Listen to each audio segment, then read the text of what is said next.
Hello friends, welcome back to tangency.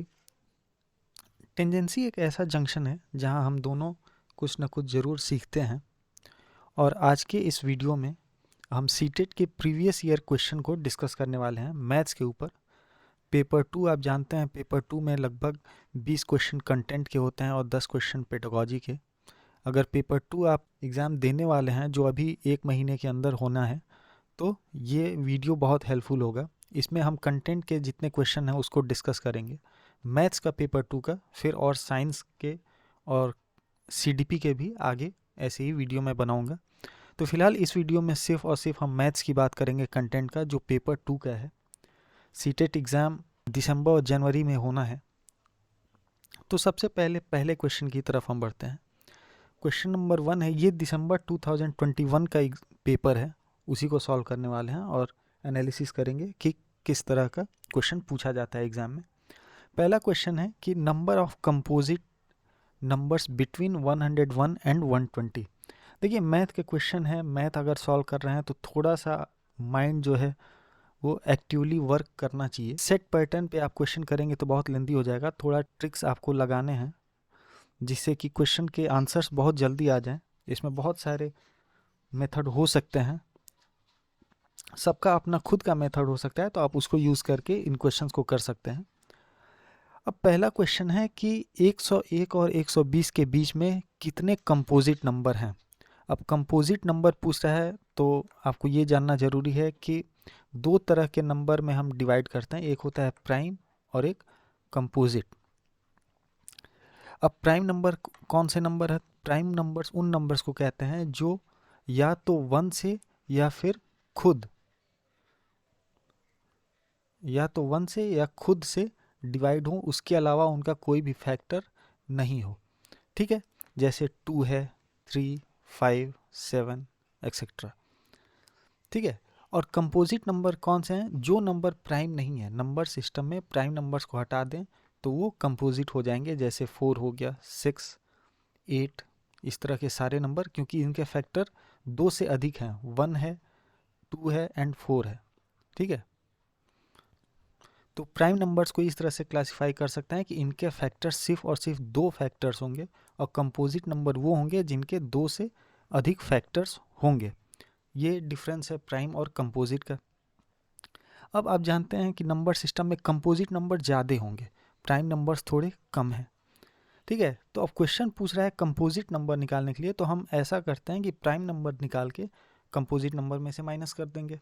इस question के answer की अगर बात करें तो अब आप जानते हैं कि 100 से 120 के बीच में टोटल 20 नंबर हैं। ठीक है, टोटल 20 नंबर हैं। अब आप क्वेश्चन को पढ़ के डायरेक्ट कंपोजिट नंबर लिखने मत लगिए, एक ट्रिक होते हैं ऐसे क्वेश्चन को करने के लिए। टोटल 20 नंबर हैं, 100 से 120।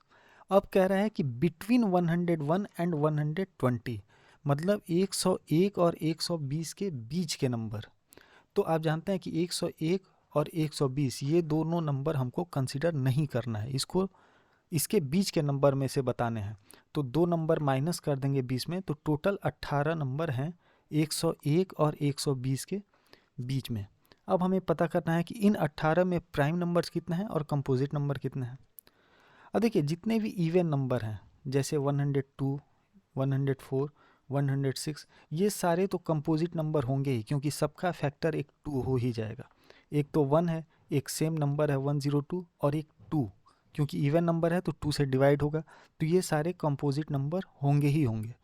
ठीक है, तो हम लिख लेते हैं सारे ऑड नंबर्स 101 से 120 के बीच में, जैसे 103, 105, 107, 109, 111, 113, 115, 117 और 119। हम निकाल रहे हैं कितने प्राइम नंबर्स हैं 101 और 120 के बीच में। अब देखिए, ये जो लास्ट डिजिट 5 है, ठीक है, ये सारे नंबर तो 5 से डिवाइड हो जाएंगे, तो ये प्राइम नंबर होंगे नहीं, तो 115 भी नहीं होगा, 105 भी नहीं होगा। अब देख लेते हैं 2 से तो कोई भी डिवाइड नहीं होगा, 3 से चेक कर लेते हैं, तो ना ये 111 जो है ये 3 से कट जाएगा। उसी तरीके से 117, 7 + 1 8 + 1 9, ये भी 3 से डिवाइड हो जाएगा, ये भी प्राइम नंबर नहीं होगा। 119 ये 7 से हो जाता है, तो ये भी प्राइम नंबर नहीं होगा। तो कितने प्राइम नंबर बचे? एक 103, दूसरा है 107, तीसरा है 109 और चौथा है 113।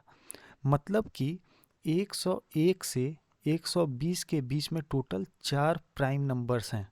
तो कंपोजिट नंबर कितने होंगे? तो टोटल नंबर कितने थे? 18 थे। 18 टोटल नंबर थे, जिसमें से कि 4 प्राइम नंबर्स हैं। तो कंपोजिट नंबर कितने होंगे? 14। तो इसका आंसर हो जाएगा बी, 14।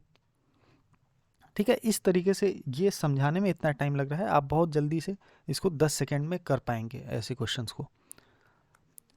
हाँ, कुछ पॉइंट्स ज़रूर याद कर लीजिए कि जैसे 1 से 50 के बीच में टोटल 15 प्राइम नंबर्स होते हैं।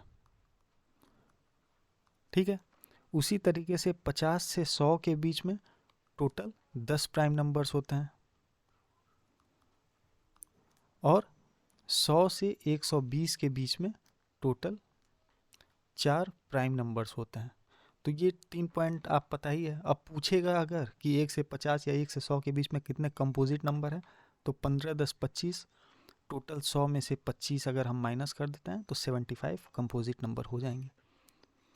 ठीक है, तो इस तरीके से कर सकते हैं। नंबर्स को सिर्फ और सिर्फ प्राइम और कंपोजिट के बीच में हम डिवाइड कर सकते हैं।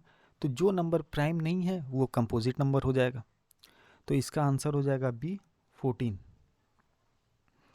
ठीक है, अब चलते हैं दूसरे क्वेश्चन पे। दूसरा क्वेश्चन कह रहा है कि a rational number between -5/6 and 3/8। हमें रेशनल नंबर निकालना है -5/6 और 3/8 के बीच में। अब रेशनल और इरेशनल नंबर कौन से होते हैं? रेशनल नंबर वो होता है जिसको हम p/q के फॉर्म में लिख सकते हैं। ठीक है, और q की वैल्यू 0 नहीं होनी चाहिए। और इरेशनल नंबर है जिसको p/q के फॉर्म में हम नहीं लिख सकते हैं। ठीक है, आप ये चारों ऑप्शन देख रहे हैं, चारों क्या है? रेशनल नंबर है। तो इन चार में से एक आंसर होना है। ऐसे क्वेश्चन को हम क्या करते हैं? डेसिमल निकाल लेते हैं। जैसे -5/6 की बात करें तो इसको हम लिख सकते हैं 0.833, और जो दूसरा लिमिट है 3/8, इसको हम लिख सकते हैं 0.375। सिर्फ डेसिमल में कन्वर्ट कर दिया। अब हमको चारों नंबर में मैच करना है कि कौन इसके बीच में आता है। यही तो क्वेश्चन भी है कि रेशनल नंबर बिटवीन -5/6 एंड 3/8, इसके बीच में कौन सा रेशनल नंबर है। अब सबका हम क्या करते हैं? डेसिमल निकाल लेते हैं। पहला है -7/8, इसको अगर हम सॉल्व करेंगे तो ये लगभग आएगा 0.87। ठीक है, 8 8 जा 64, 660, 8 7 जा 56, 0.87 आ रहा है। -8/9 को सॉल्व करें तो 0.98 टाइम्स में 72, 80, फिर 72, 0.88। तीसरा है 1/3, ये आप जानते हैं कि ये होता है 0.33। अब देखिए -0.87 इसके इधर है, ये 0.83 है और ये 0.87 है, तो इससे बड़ा है। ठीक है, माइनस के टर्म्स में इससे छोटा है, लेकिन इसके बाहर है, इसके बाहर है इस साइड में। ठीक है, लेफ्ट साइड में 0.88 भी नंबर लाइन में 0.83 के लेफ्ट साइड में पड़ेगा। ठीक है, 0.83 है, ये 0.88 है, तो इसके इधर ही होगा। 0.33 इससे तो ये बड़ा है, और 0.37 है तो इससे छोटा है, मतलब कि इसके बीच में ही कहीं 0.33 होगा। तो इसका आंसर हो जाएगा सी, 1/3। ठीक है, अगर रेशनल नंबर निकालने के लिए कह रहा है तो डायरेक्ट हम डेसिमल से इस क्वेश्चन को कर सकते हैं। अब चलते हैं क्वेश्चन नंबर 3 की तरफ। ये भी बहुत सिंपल क्वेश्चन है। अब ये डायरेक्ट लिखा हुआ है कि 504 को फैक्टर के रूप में हमें लिखना है। 504 को हम पहले फैक्टर्स निकाल लेते हैं, प्राइम फैक्टर्स। तो ये हो जाएगा 252, फिर 2 से डिवाइड करेंगे तो ये हो जाएगा 126, फिर 2 से डिवाइड हो जाएगा, ये हो जाएगा 63। आप देख सकते हैं अब 2 से नहीं होगा, अब ये 3 से होगा 21, फिर 3 से ये डिवाइड हो जाएगा 21, 7, और 7 1 टाइम्स में, तो इसको हम लिख सकते हैं 504 को हम लिख सकते हैं 2 के पावर 3 इंटू 3 के पावर 2 इंटू 7 के पावर 1। अब इन दोनों को अगर हम कंपेयर करें तो आप देख सकते हैं 2 के पावर 3 है और 2 के पावर p है, तो p की वैल्यू हो जाएगी 3।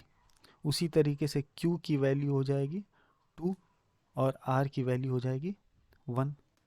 अब इसमें रख लेते हैं, निकालना क्या है हमें, 2p plus q minus r, इसकी वैल्यू निकालनी है।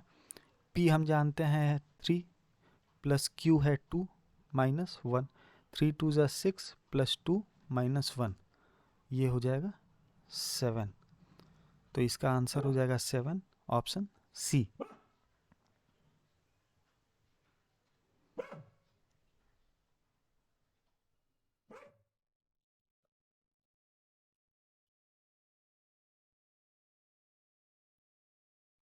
अब चलते हैं अगले क्वेश्चन की तरफ, क्वेश्चन नंबर 4। ये भी सिंपल कैलकुलेशन है, सिर्फ आपको सही से ट्रिक का यूज़ करना है। ऐसे क्वेश्चंस को आप अपने मेथड से भी कर सकते हैं। अब देखिए पहला क्वेश्चन, इसको सॉल्व करना है सिर्फ। ये है क्यूब रूट है किसका, 8 के पावर 4।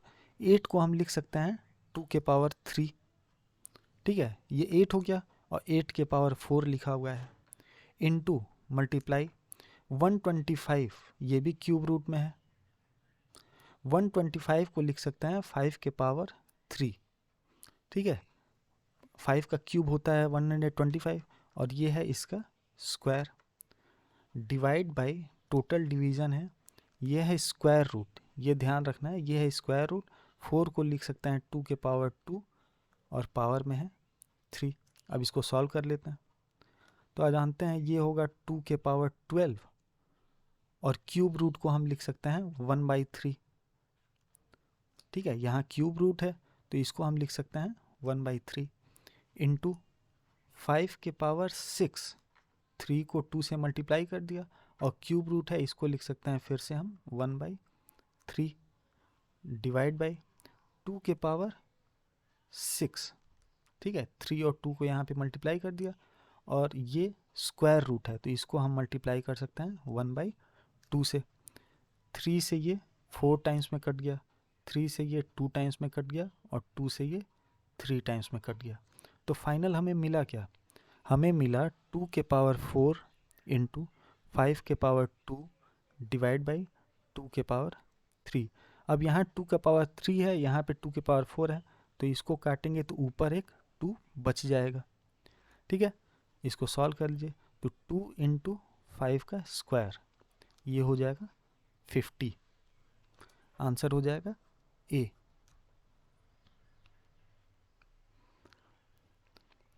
सिंपल है, सिर्फ कैलकुलेशन है, इसको हमने एकदम छोटे से प्राइम नंबर्स के फैक्टर्स में इसको बांट दिया और उसके यहाँ से सॉल्व कर लिया। आप जानते हैं अगर क्यूब रूट है तो पावर में हमेशा हम 1/3 से मल्टीप्लाई करते हैं, वैसा ही सेम यहाँ पे किया है इस जगह पे। अब चलते हैं अगले क्वेश्चन की तरफ, question number 5। LCM and HCF of two numbers. Question है कि LCM and HCF of two numbers are इतना, कह रहा है कि एलसीएम और एचसीएफ ये दो दिया है किन्हीं दो नंबर्स का। कह रहा है if one of the number is, जो दो नंबर का एलसीएम एंड एचसीएफ दिया हुआ है उनमें से एक नंबर जो है वो अगर 31 से डिवाइड किया जाए तो हमें कोसेंट जो भागफल है वो है 9 और जो शेषफल रिमाइंडर है वो है 18। हमें what is the other number, दूसरा नंबर निकालना है। एक फॉर्मूला आपने पढ़ा होगा, आपको याद होगा कि LCM into HCF is equal to कितना होता है, प्रोडक्ट ऑफ टू नंबर्स, दोनों नंबर को multiplication, product of two numbers. अब यहाँ पे दोनों नंबर्स हमें पता नहीं है, ठीक है, तो मान लिया कि दोनों नंबर कौन से हैं, एक ए है और एक बी है, तो A into B is equal to हो जाएगा एलसीएम इंटू एचसीएफ, ठीक है। दोनों नंबर, एक को ए मान लिया एक को बी मान लिया। अब कह रहा है कि एक नंबर, कोई भी एक नंबर, हम बात कर लेते हैं ए को, अगर a को 31 से डिवाइड किया जाए तो कोसेंट हमें मिलता है 9 और रिमाइंडर शेषफल मिलता है 18। ठीक है, रिमाइंडर थ्योरम में आपने पढ़ा होगा कि जो डिविडेंड होता है भाज्य बराबर होता है, डिविडेंड क्या है, ए है, यही तो भाज्य है डिविडेंड। तो डिविडेंड होता है डिवाइजर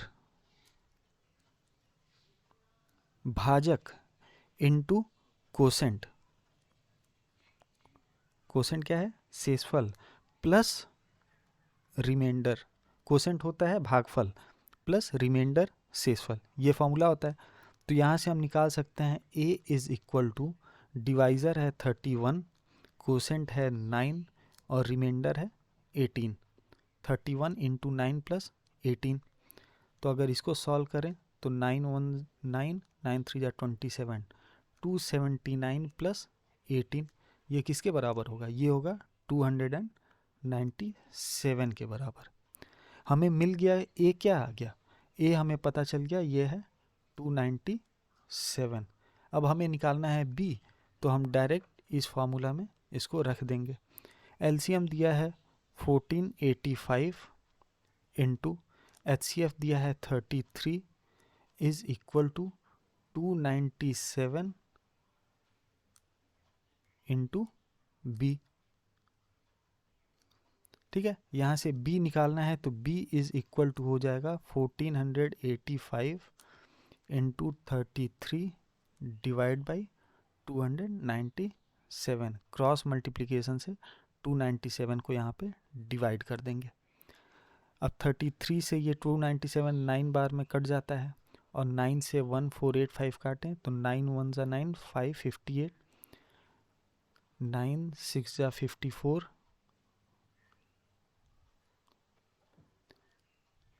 9 6 जा 54, बचा 5 4 और 9 5 सा 45, 165 ही आ जाएगा। आंसर है हाँ ए। ठीक है, तो एलसीएम एचसीएफ के फॉर्मूले को यूज़ करके हम इस क्वेश्चन को कर सकते हैं बहुत सिंपल तरीके से। आंसर हो जाएगा 165, ऑप्शन ए। अब चलते हैं अगले क्वेश्चन की तरफ, क्वेश्चन नंबर 6।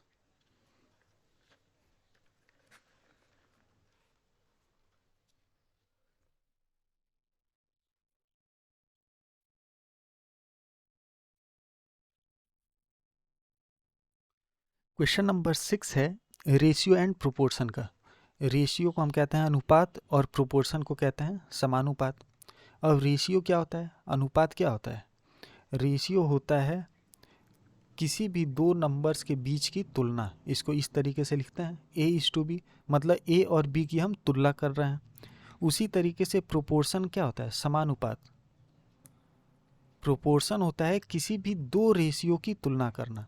जैसे A:B अगर एक रेशियो है, इसका हम तुलना कर रहे हैं एक और रेशियो C:D से, इसको हम बोलते हैं प्रोपोर्शन या समानुपात। दो अनुपातों का तुलना करना। ठीक है, इसको हम इस तरीके से भी लिखते हैं कि दो अनुपात के बराबर के भाग को हम समानुपात कह सकते हैं। जैसे कि A/B एक रेशियो है, ये किसके बराबर हो, दूसरे रेशियो के C/D के, यही प्रोपोर्शन है, समानुपात। अब इसको क्रॉस मल्टीप्लाई अगर हम करेंगे तो हमें क्या मिलेगा, AD is equal to BC, मतलब कि जो दोनों छोर पे जो नंबर हैं इसको मल्टीप्लाई करें और बीच के नंबर को मल्टीप्लाई करें, ये बराबर होने चाहिए। AD is equal to BC, यही प्रोपोर्शन है। अब क्वेश्चन देखते हैं, कह रहा है कि if x is subtracted from each of इतना, अगर x इन चारों नंबर से घटाया जाता है, then what number so obtained in this order are in proportion. अगर x को इन चारों में से घटाया जाता है, चारों में से x को माइनस किया जाता है, तो जो नंबर हमें मिलेगा वो प्रोपोर्शन में है, वो प्रोपोर्शन में है। तो हमें 2x माइनस 6/2 का वैल्यू निकालना है, मान निकालना है। अगर x हम घटाते हैं चारों नंबर में से, तो ये क्या है, प्रोपोर्शन में है, मतलब कि 26 minus x upon 24 minus x ये किसके बराबर होगा, ये होगा 56 minus x upon 49 minus x के, ये इसके बराबर होगा। ठीक है, प्रोपोर्शन हो जाएगा। बोल क्वेश्चन में दिया हुआ है कि चारों नंबर में से अगर x घटाएं तो ये क्या होगा, ये प्रोपोर्शन में होगा। ठीक है, समानुपात में होगा। तो इसको चारों में से x घटाया तो ये समानुपात में आएगा। अब हम क्या करेंगे, इसको इससे मल्टीप्लाई करेंगे और इसको इससे मल्टीप्लाई करेंगे। तो इसको लिख लेते हैं 26 माइनस एक्स, इसको मल्टीप्लाई करेंगे किससे, 49 माइनस एक्स से। तो ये बराबर होने चाहिए 56 minus x into 24 minus x, इसके बराबर होना चाहिए। यही समानुपात है, यही प्रोपोर्शन है। अब इसको मल्टीप्लाई करते हैं। अब इस तरह के जो क्वाड्रेटिक जो मल्टीप्लिकेशन है, ये आप जानते हैं कि 26 को इन दोनों नंबर से मल्टीप्लाई करेंगे, ठीक है, और x को भी दोनों नंबर से मल्टीप्लाई करेंगे साइन के साथ, जो प्लस और माइनस बीच में साइन है उसके साथ। तो इसको हम लिख सकते हैं 26 इंटू 49। ठीक है, फिर 26 को माइनस एक्स से मल्टीप्लाई करेंगे तो हमें मिलेगा माइनस 26x। फिर माइनस एक्स को 49 से मल्टीप्लाई करेंगे तो हमें मिलेगा माइनस 49x, और ये माइनस प्लस हो जाएगा, प्लस एक्स स्क्वायर। इसी तरीके से इधर मल्टीप्लाई करते हैं। 56 को पहले मल्टीप्लाई करेंगे 24 से तो मिलेगा 56 इंटू 24। फिर 56 को मल्टीप्लाई करेंगे माइनस एक्स से तो ये हमें मिलेगा माइनस 56x। फिर माइनस एक्स को माइनस 24 से तो ये हो जाएगा माइनस 24x, और फिर माइनस एक्स को माइनस एक्स से तो ये हो जाएगा प्लस, माइनस माइनस प्लस हो जाएगा, और x into x, x square. अब दोनों तरफ एक्स स्क्वायर प्लस में है तो इसको हम काट देंगे।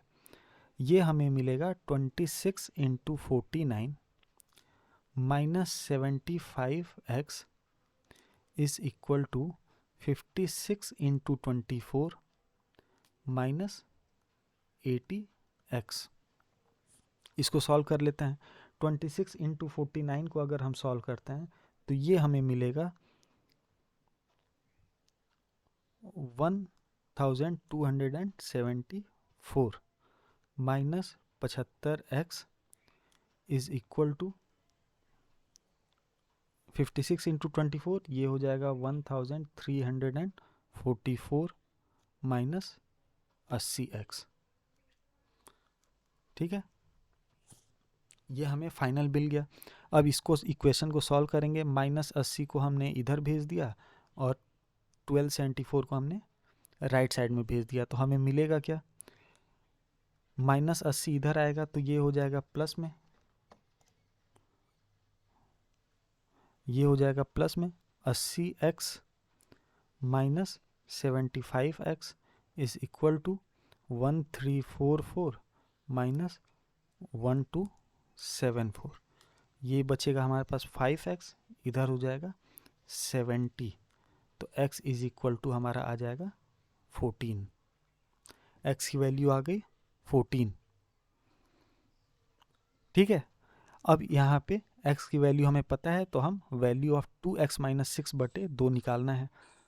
तो 2 इंटू 14 माइनस 6 बाई 2, 14 दूनी होता है 28, 28 में से 6 गया 22, 22 बटे 2 हो जाएगा 11, तो 11 आप आंसर बी हो जाएगा। सिर्फ और सिर्फ रेशियो एंड प्रोपोर्शन का फंडामेंटल यूज किया है। ठीक है, अब मैं ये समझा देता हूँ कि 26 को 49 से और 56 को 24 से कैसे मल्टीप्लाई किया। जैसे आप जानते हैं कि 26 को हमें 49 से मल्टीप्लाई करना था और 56 को मल्टीप्लाई करना था 24 से। तो या तो एक मल्टीप्लिकेशन आप इसको मल्टीप्लाई कर लीजिए डायरेक्टली, या इसको आप इस तरह से भी लिख सकते हैं कि 26 को हम मल्टीप्लाई कर रहे हैं 50 माइनस 1 से। 50 माइनस 1 49 होता है। 26 को 50 से मल्टीप्लाई करेंगे तो आप जानते हैं कि 100 से मल्टीप्लाई करने पे 2600 होगा, 50 उसका आधा है तो ये हो जाएगा 1300 माइनस 26। और उसी तरीके से इसको अगर हम मल्टीप्लाई करें तो 56 को हम मल्टीप्लाई कर सकते हैं 25 माइनस 1 से, तो ये 1300 में से 26 गया, तो ये तो आप जानते हैं 1274 होता है। उसी तरीके से 56 को 25 से मल्टीप्लाई करें तो 25 से 6 बार में 115, 25 25 115 और 15 140, 1400 माइनस 56, ये हो जाएगा 1344। तो इस तरीके से आप जल्दी से इसको मल्टीप्लिकेशन कर सकते हैं। तो इसका आंसर आ गया था 11। अगर नहीं समझ में आया तो वीडियो को फिर से रिपीट करके देखेंगे तो समझ में आ जाएगा। अब चलते हैं अगले क्वेश्चन की तरफ, क्वेश्चन नंबर 7। ये सिंपल फैक्टर निकालने का क्वेश्चन है a factor common to both. दो यहाँ पे इक्वेशन दिया है, x square plus 7x plus 12 और x square minus 5x minus 36। इन दोनों के बीच में कौन सा फैक्टर कॉमन है? तो हम दोनों का फैक्टर निकाल लेते हैं, उससे हमें पता चल जाएगा कि कौन सा कॉमन है। X square plus 7x plus 12, इसको सॉल्व करते हैं पहले। आप जानते हैं कि जब फैक्टर निकालना होता है तो हम देखते हैं कि जो भी c है, इक्वेशन इस फॉर्म में लिखा होता है ax square plus B x plus C. यहाँ c के साथ कोई भी वेरिएबल नहीं है, b के साथ x वेरिएबल होता है। तो हमें दो ऐसे नंबर सोचने हैं जिसको गुणा करने पे, मान लीजिए हमने दो ऐसे नंबर सोचे जिसको गुणा करने पर c आए और इसको जोड़ने पर b आए। ठीक है, इन b और इस c की हम बात कर रहे हैं। दो नंबर सोचना है जिसको मल्टीप्लाई करने पे c आए और जोड़ने पे b आए। ठीक है, यही आपको दो नंबर चाहिए। इस इक्वेशन में बात करें तो दो ऐसे नंबर चाहिए जिनको गुणा करने पे 12 आए और जोड़ने पे 7 आए, साइन के साथ। तो कौन से नंबर हैं? 4 और 3। इन दोनों को जोड़ेंगे तो 7 आएगा, 4 प्लस 3 7, और इसको मल्टीप्लाई करेंगे तो 12 आएगा। तो इसको हम ऐसे लिख सकते हैं एक्स स्क्वायर प्लस, अब इस 7 को ही हमने दो पार्ट में डिवाइड किया 4 और 3 के, तो लिख लेंगे 4x प्लस 3x प्लस 12। यहाँ से x कॉमन ले लिए तो बचा क्या? x प्लस 4 प्लस यहाँ से 3 कॉमन ले लिया तो बचेगा क्या? x plus 4। अब ये x प्लस 3 को एक साथ लिख लेते हैं। यही तरीका होता है फैक्टर निकालने का, x प्लस 3 को एक साथ लिख सकते हैं और दोनों में कॉमन है x प्लस 4। तो x square plus 7x plus 12 का जो फैक्टर है वो क्या होगा? x प्लस 3 और x प्लस 4, इसका फैक्टर हो जाएगा। उसी तरीके से अब हम चलते हैं दूसरे वाले इक्वेशन का फैक्टर निकालते हैं। ठीक है, दूसरे वाले फैक्टर की बात करें तो इक्वेशन है x square minus 5x minus 36। फिर उसी तरीके से करेंगे, दो ऐसे नंबर जिनको गुणा करने पर माइनस 36 आए और जोड़ने पर माइनस 5 आए। तो वो कौन से दो नंबर हैं जिसको जोड़ने पर माइनस 5 आए और गुणा करने पर माइनस 36? तो आप जानते हैं वो नंबर है -9 और 4। इन दोनों को अगर जोड़ेंगे तो -5 मिलेगा, इन दोनों को गुणा करेंगे तो -36 मिलेगा। तो बीच वाले नंबर को हम इन दो पार्ट में बांट देंगे। तो लिख सकते हैं एक्स स्क्वायर -9x, यहाँ 4 प्लस में है तो प्लस 4x माइनस 36। यहाँ से x कॉमन लिया तो बचेगा x माइनस 9 प्लस यहाँ से 4 कॉमन लिया तो बचेगा x माइनस 9। तो इसको हम लिख सकते हैं x plus 4 into x minus 9। ये हो गया फैक्टर दूसरे वाले का। अब इन दोनों में कौन सा कॉमन है? तो आप देख सकते हैं x प्लस 4 जो है ये दोनों इक्वेशन का फैक्टर है। तो यहाँ पे आंसर हो जाएगा x प्लस 4। सिंपल फैक्टर का क्वेश्चन था, फैक्टर निकालने का मेथड भी मैंने बता दिया। इस तरीके से आप इस क्वेश्चन को कर सकते हैं। अब चलते हैं क्वेश्चन नंबर 8। ये भी क्वेश्चन सिंपल कैलकुलेशन है। अब कैलकुलेशन आता है तो डायरेक्ट हम कर सकते हैं। जैसे इक्वेशन है 4 माइनस 2 ब्रैकेट में x minus 4 divide by 3 is equal to 1/2 और ब्रैकेट में 2x प्लस 5, इसी को सॉल्व करना है। अब यहाँ पे 4 के नीचे पावर 1 है तो एलसीएम ले लेते हैं।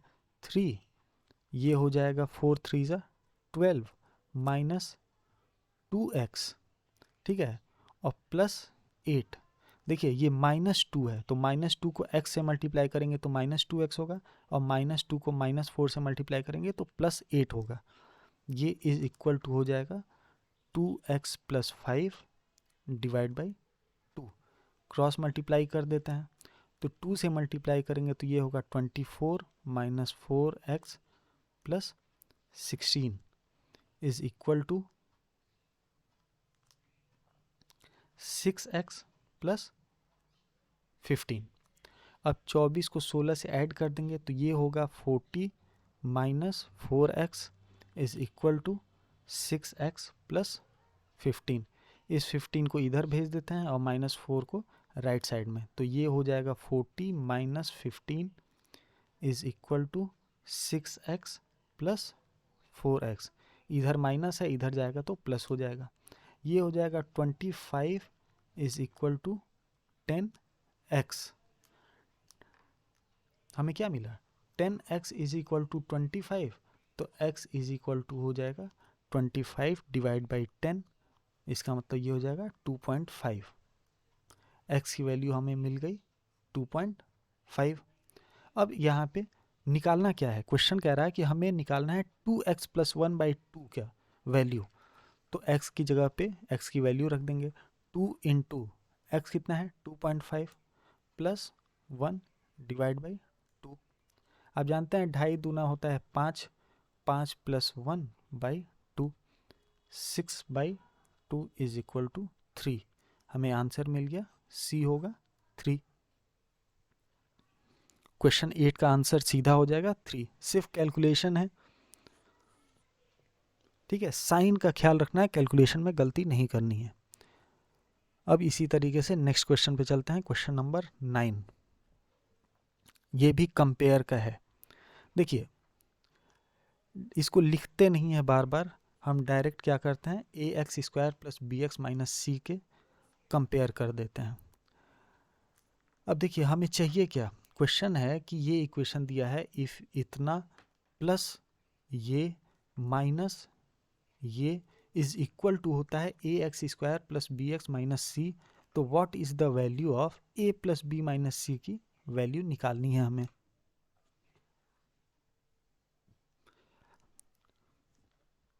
अब जानते हैं ax² प्लस bx माइनस सी, ऐसे क्वेश्चन में साइन को हमें बहुत ध्यान देना होता है।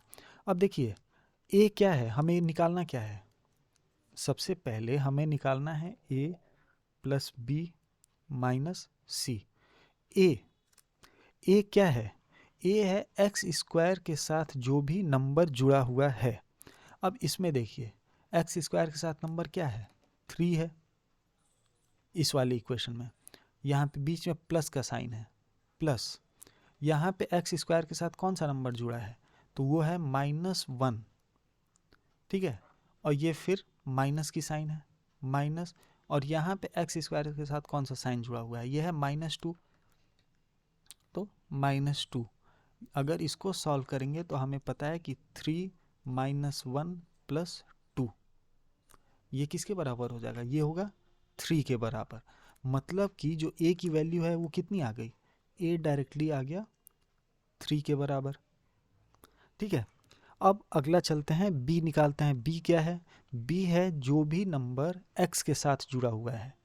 अब x क्या है इस वाले में? -6 प्लस 4x - 3 - x² में b क्या है? 4 है ना, तो प्लस 4 माइनस, यहाँ पे इन दोनों इक्वेशन के बीच में माइनस है, और यहाँ पे x के साथ क्या है? 1, तो -6 - 1 -7 + 4 ये हो जाएगा -3,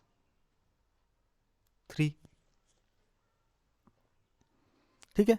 तो हमें b पता चल गया, b है -3। अब चलते हैं c की तरफ। c क्या है? जिसमें x² और x नहीं है, जो सिर्फ सिंगल नंबर है। तो पहले वाले इक्वेशन में c क्या है, -4 प्लस इस वाले में क्या है, -3 माइनस, और आखिरी वाले में क्या है, 5। इसको भी ऐड कर देते हैं, -4 -3 -5, ये हो जाएगा -5 -4 -9 और -12। तो c हमें मिल गया -12। सिर्फ और सिर्फ कंपेयर किया है, इन तीनों इक्वेशन को जोड़ करके इससे कंपेयर कर दिया है, तो a और b और c की वैल्यू हमें पता चल गई। अब क्वेश्चन है कि a plus B minus C की वैल्यू हमें निकालनी है। तो a क्या है 3 प्लस b क्या है -3 माइनस, और c क्या है -12। तो इसको सॉल्व करेंगे, 3 से 3 कैंसिल आउट हो गया, माइनस माइनस प्लस हो जाएगा 12। तो हमें टोटल 12 आंसर आ गया, मतलब कि क्वेश्चन 9 का आंसर हो गया बी। कैलकुलेशन में मिस्टेक होगा तो फिर सारा क्वेश्चन गलत हो जाएगा। कैलकुलेशन बहुत ध्यान से इसको करना होता है।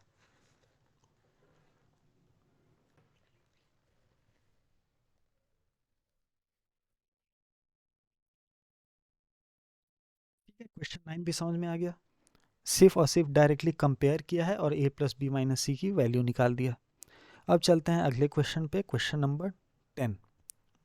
अब ऐसे भी क्वेश्चन में आपको थोड़ा सा जो प्रैक्टिकल नॉलेज होता है उसको अप्लाई करना होता है, थोड़ा सा अपना दिमाग यूज़ करना होता है। कह रहा है कि x plus y is equal to 3, ये दिया हुआ है। x और y को अगर जोड़ेंगे तो वो 3 होगा। And x square plus y square is equal to 29।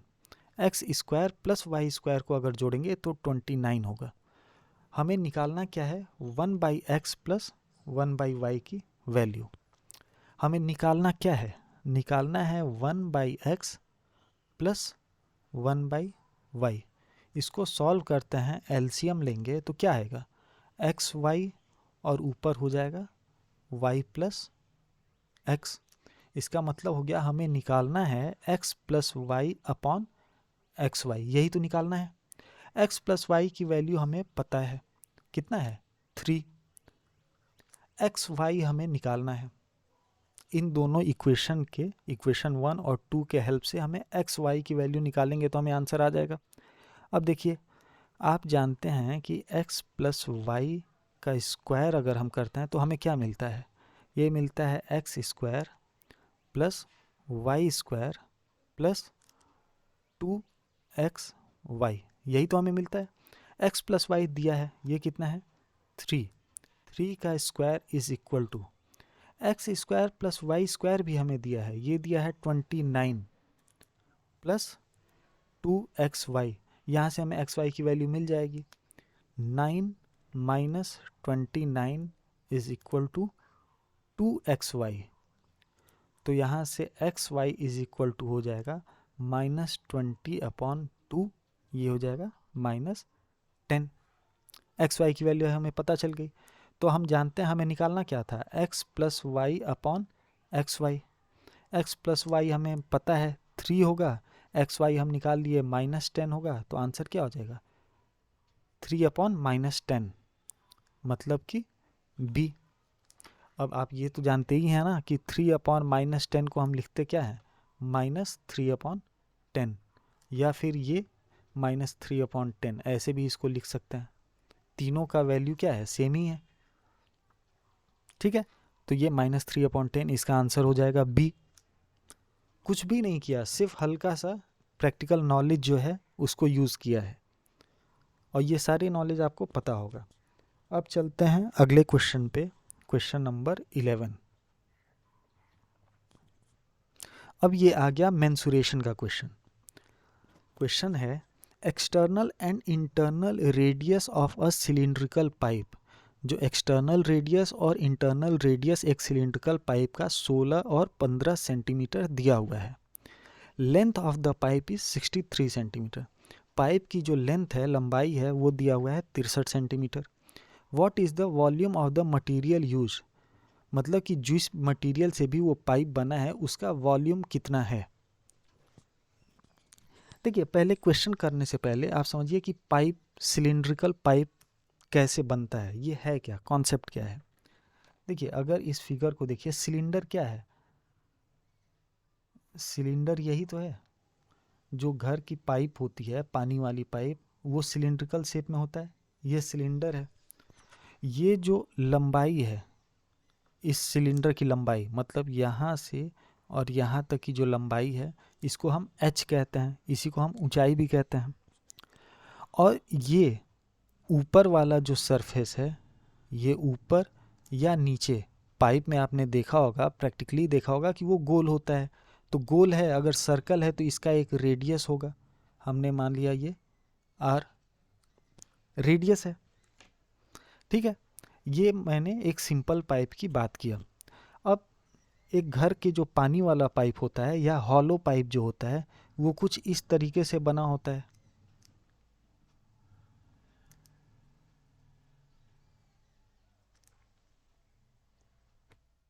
ये तो पाइप है ही, इसके बीच में एक जगह छूटा होता है जिससे पानी आता है।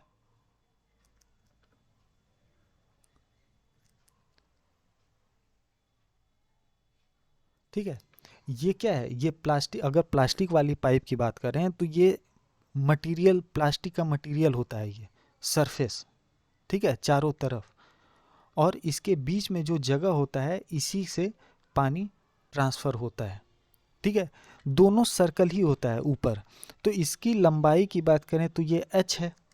ये जो बाहर का सरफेस है, बाहर का जो सरफेस है, इसको हमने मान लिया, इसकी रेडियस थोड़ी अधिक होगी, ये हमने मान लिया कैपिटल R। और ये जो छोटा वाला सरफेस है, केंद्र तो एक ही होगा, छोटा वाला जो हॉलो सेक्शन है, इसको हमने छोटे r से इसका रेडियस मान लिया। ऐसे ही तो पाइप होता है। अब देखिए, सिलेंडर का कॉन्सेप्ट समझ आ गया कि सिलेंडर कैसे है, पाइप कैसे है। अब किसी भी सिलेंडर का जो वॉल्यूम है, वो होता है area of base, area of base into लंबाई या ऊंचाई इनटू हाइट। अब इस वाले अगर सिलेंडर की बात करें तो बेस क्या है, बेस इसका ये है, और ये क्या है, एक सर्कल है, सर्कल है। तो सर्कल का एरिया क्या होता है, ये होता है पाई आर स्क्वायर और इनटू हाइट h। तो ये हो जाएगा सिलेंडर का वॉल्यूम, ठीक है। ये आपको याद रखना है। अब इस क्वेश्चन में तो इसी का यूज़ है, लेकिन दो चीज़ और होता है, एक होता है सरफेस एरिया, ठीक है। लेकिन सिलेंडर के केस में दो तरह का सरफेस एरिया होता है, एक होता है lateral surface area, lateral surface area. अब ये लेटरल सरफेस एरिया क्या है, ये जो ऊपर का हिस्सा और नीचे का हिस्सा छोड़ करके ये जो एरिया है पाइप के चारों तरफ, इसी को हम बोलते हैं लेटरल सरफेस एरिया, ठीक है। अब लेटरल सरफेस एरिया ये किसके बराबर होता है, ये होता है circumference of base into height. अब ये नीचे बेस जो है, ये एक सर्कल है, तो सर्कल का सरकमफ्रेंस क्या होता है, ये होता है 2 पाई आर और इनटू एच। तो लेटरल सरफेस एरिया अगर कहीं निकालने को कह रहा है तो इसका फॉर्मूला हो जाएगा 2 पाई आर एच, ठीक है। और दूसरा है total surface area, total surface area. तो टोटल सरफेस एरिया इस सिलेंडर का क्या होगा, एक तो ये बीच वाले का एरिया, इस हिस्से का, और दूसरा ये ऊपर का जो सर्कल है और नीचे का जो सर्कल है। तो ये हो जाएगा 2 पाई आर एच प्लस, अब ऊपर वाले का एरिया कितना होगा, पाई आर स्क्वायर, और नीचे दो हिस्सा है ना, तो ये 2 पाई आर स्क्वायर। तो इसको अगर हम सॉल्व करें तो 2 पाई आर कॉमन ले लें तो हमें मिलेगा आर प्लस एच। ये टोटल सरफेस एरिया है। तो ये तीन फार्मूले आपको याद रखने हैं, तो सिलेंडर के सारे क्वेश्चन आपको आसानी से हो जाएंगे। एक हो गया टोटल सरफेस एरिया, ये होता है 2 पाई आर ब्रैकेट में आर प्लस एच। दूसरा होता है लेटरल सरफेस एरिया, ये होता है 2 पाई आर एच। और तीसरा है volume, pi r square h, ठीक है। अब चलते हैं क्वेश्चन की तरफ। क्वेश्चन है कि external and internal radius of a cylindrical pipe. अब एक सिलिंड्रिकल पाइप हम मान लेते हैं, ये सिलिंड्रिकल पाइप दिया हुआ है, ठीक है। और एक्सटर्नल एंड इंटरनल मतलब ये हो गया कि एक बाहर का भी इसका सतह होगा, ठीक है। ये बड़े वाले को कैपिटल आर और ये जो अंदर हॉलो जो खाली वाला हिस्सा है इसका जो रेडियस है वो स्मॉल आर। एक्सटर्नल रेडियस क्या हो गया, ये कैपिटल आर। एक्सटर्नल जो रेडियस है इसको हमने लिखा कैपिटल आर और इंटरनल रेडियस इसको लिखा स्मॉल आर। ये दिया हुआ है, एक है 16 सेंटीमीटर और छोटा वाला है 15 सेंटीमीटर, ठीक है। लेंथ ऑफ द पाइप 63, इस पाइप की जो लंबाई है वो दिया हुआ है 63 सेंटीमीटर। अब पूछ क्या रहा है, volume of the material use. हमें इस जो हिस्सा है हॉलो वाला नहीं, जो खाली वाला हिस्सा है चारों तरफ, अगर प्लास्टिक वाले पाइप की बात करें जिससे पानी ट्रेवल होता है, तो जो प्लास्टिक यूज़ किया गया है उसका वॉल्यूम। तो आप जानते हैं कि हम इसको कैसे निकालेंगे। सबसे पहले हम निकाल लेंगे वॉल्यूम ऑफ बाहर वाला सिलेंडर। जैसे जो बाहर वाला, इसको हम ऐसे बना देते हैं, अगर ये इस तरीके से बना दिया, ये कैपिटल आर है, मतलब सिर्फ और सिर्फ बाहर वाले की बात कर रहे हैं, तो इसका वॉल्यूम क्या होगा, पाई आर स्क्वायर एच, यही तो वॉल्यूम होगा। ये हो जाएगा pi capital R square H बाहर वाले हिस्से का। जो अंदर हॉलो वाला पतला सा हिस्सा है उसको हमने क्या लिखा है, स्मॉल आर, ये हमने लिखा है। तो ये क्या हो जाएगा, ये वॉल्यूम हो जाएगा पाई आर स्क्वायर एच। अब अगर हमें सिर्फ और सिर्फ ये वाले जो मटेरियल यूज़ है इसका एरिया निकालना है, तो हम बड़े वाले में से ये बीच वाले हिस्से को घटा देंगे तो हमें ये मिल जाएगा। तो मतलब कि हमें निकालना क्या है, pi r square h minus pi r square h. यहाँ से हम पाई और एच को कॉमन ले लेंगे तो हमें मिलेगा क्या, r square minus small r square. हमें यही निकालना है। इक्वेशन हमें पता चल गया क्या निकालना है, ठीक है। अब जो वैल्यू दिया हुआ है इसको हम रख करके आसानी से इसको कर सकते हैं।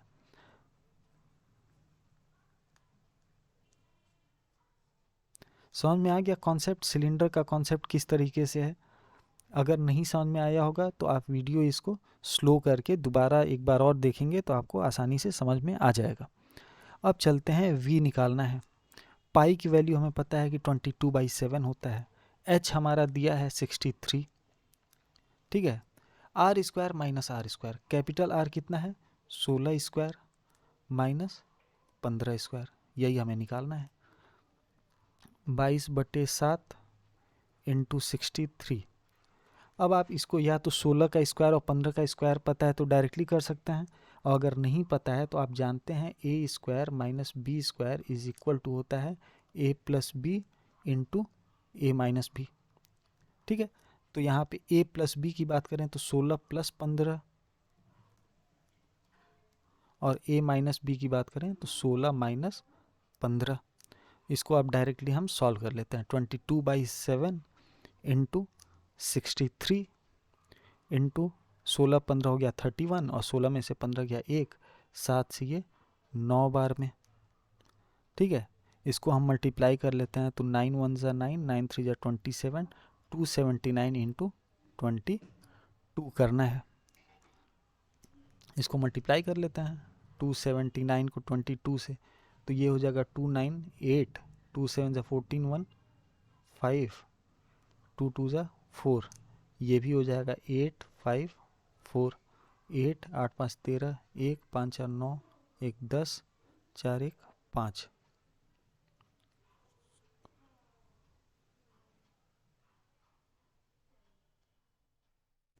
कहीं कैलकुलेशन गलत हो गया शायद।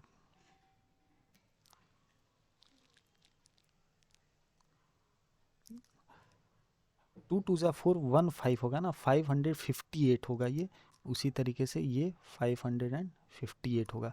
8 8 5 13, 1 5 5 10, 1 11 और 5 1 6, 6138। इसका आंसर हो जाएगा सी 6138। ठीक है, सिर्फ छोटा सा कैलकुलेशन मिस्टेक था। 279 को 22 से अगर आप मल्टीप्लाई करेंगे तो आंसर आएगा 6138। ठीक है, सिलेंडर का कॉन्सेप्ट समझ में आ गया। देखिए, आपको मेंसुरेशन में पढ़ना क्या है, एक सिलेंडर, कोन, क्यूब, क्यूबॉइड, ये 4 चीज़ें आप पढ़ लेते हैं तो आपका बहुत हद तक सीटेट के सारे क्वेश्चन इसी के अंदर से पूछे गए हैं लगभग। ठीक है, तो ये अगर आप 4 पढ़ लेते हैं तो आसानी से आपके हो जाएंगे। ये था सिलेंडर के बारे में। हॉलो सिलेंडर अगर नहीं समझ में आ रहा होगा तो घर के पाइप को एक बार आप अपने दिमाग में इमेजिन कर लीजिएगा। पाइप क्या होता है, चारों तरफ प्लास्टिक से बना होता है और बीच में खाली हिस्सा होता है जिसमें से पानी ट्रेवल करता है। इस क्वेश्चन में पूछा था कि वो जो प्लास्टिक का हिस्सा होता है, रबड़ का हिस्सा होता है, उसकी वॉल्यूम कितनी है। तो हम क्या किए, सबसे पहले हमने बाहर का रेडियस से वॉल्यूम निकाला, फिर छोटे का रेडियस का वॉल्यूम निकाला और उसको माइनस कर दिया, तो हमें ये वाला हिस्सा मिल गया। अब चलते हैं नेक्स्ट क्वेश्चन की तरफ। Question number 12, the perimeter of a rhombus. देखिए, पेरीमीटर मतलब होता है कि सभी साइड को जोड़ के, ठीक है, स्क्वायर के perimeter sum of all side कहते हैं। अगर हम बात करें कोई भी फिगर है इस तरीके का ए बी सी डी, तो पेरीमीटर होता है कि सभी साइड को हम जो जोड़ दें, A B, B C D और ए डी, इस चारों हिस्से को जोड़ देंगे। मान लीजिए कि ये 2 है, ये 3 है, ये 4 है, ये 5 सेंटीमीटर है, तो पेरीमीटर कितना होगा, 2 + 3 + 4 + 5। चारों साइड को हम जोड़ देंगे तो ये हो जाएगा हमारा perimeter.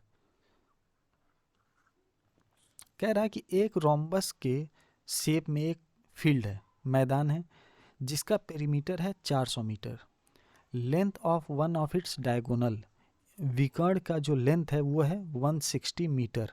What is the area of the field. हमें फील्ड का एरिया निकालना है। देखिए, सबसे पहले बात करते हैं रोम्बस की। रोम्बस को हिंदी में कहते हैं समचतुर्भुज।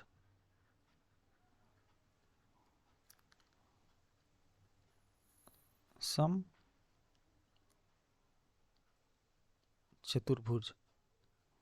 ठीक है। रोम्बस की कुछ प्रॉपर्टीज होती हैं। देखिए, सबसे पहला प्रॉपर्टी है कि इसके 4 साइड होते हैं और सभी साइड जो हैं वो बराबर होते हैं। जैसे स्क्वायर में सभी साइड बराबर होते हैं, ये रोम्बस मान लीजिए डायमंड शेप में होता है जिसके सभी साइड क्या हैं, ये बराबर हैं।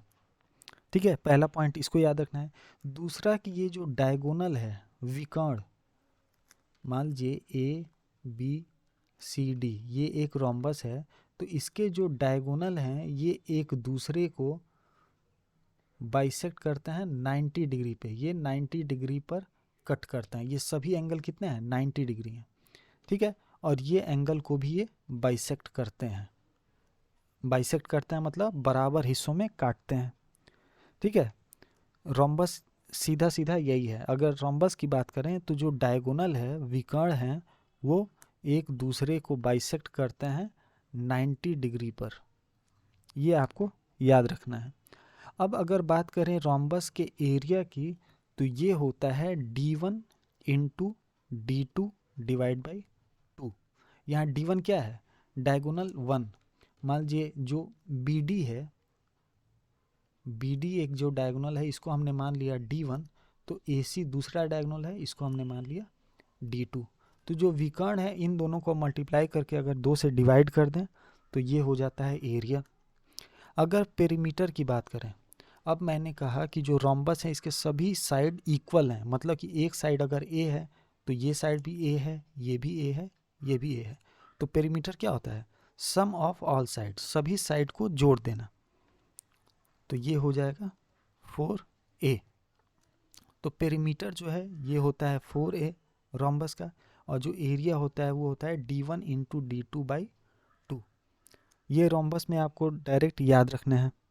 अब चलते हैं क्वेश्चन की तरफ।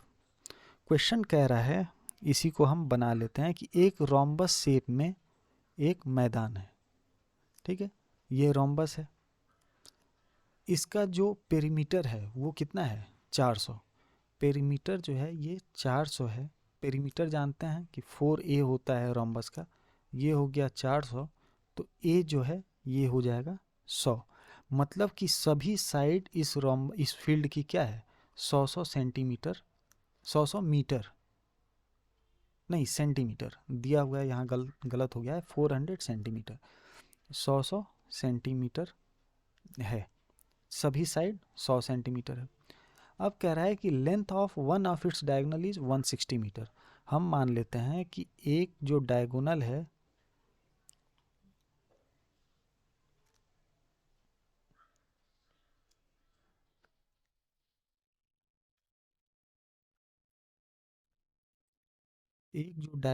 इसकी लंबाई दिया है 160 सेंटीमीटर।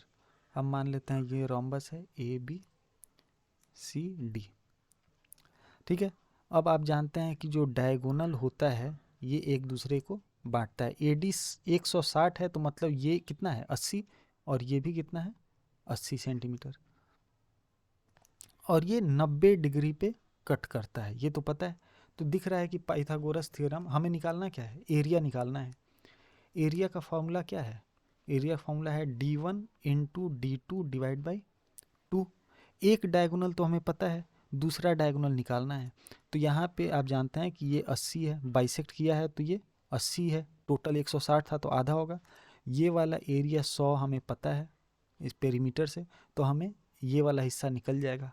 कैसे निकलेगा, अगर हम बात करें ये छोटे हिस्से AP की, इसको हमने बीच वाला जो सेंटर है इसको P मान लिया। तो अगर AP की बात करें तो पाइथागोरस थ्योरम आप जानते हैं 100 का स्क्वायर माइनस 80 का स्क्वायर, तो A square minus B square हम कर देते हैं, 180 into 20, A plus B A minus B, ये हो जाएगा 00 100। AP स्क्वायर आ गया 3600, तो AP आ जाएगा यहाँ से 60, ठीक है। मतलब कि ये वाली दूरी 60 है, तो ये कंप्लीट जो डायगोनल है D2 ये कितना होगा 60 इंटू 2, ये हो जाएगा 120 के बराबर। तो D1 और D2 हमें पता चल गया, इसको डिलीट कर देते हैं। एरिया हमें पता चल गया D1 into D2 divide by 2 होता है। D1 दिया हुआ है 160, D2 हमने निकाल लिया 120, इसको 2 से डिवाइड कर देंगे 80, तो ये हो जाएगा 00 12 8 9600। तो यहाँ से एरिया हमें निकल गया, ऑप्शन डी होगा 9600, ठीक है। समझ में आ गया हमने किया क्या है, एक बार इसको मैं फिर से रिपीट कर देता हूँ कि इस तरह से दिया हुआ था। ये हमें पता है 100 है, ये डायगोनल 160 है, तो इसका आधा हिस्सा कितना होगा 80 होगा। तो इन दोनों का, ये 90 डिग्री है, तो 90 डिग्री में आप पाइथागोरस थ्योरम जानते हैं, अगर ये ABC अगर B पे 90 है तो आप जानते हैं कि AC square is equal to AB square plus BC square, ये पाइथागोरस थ्योरम है।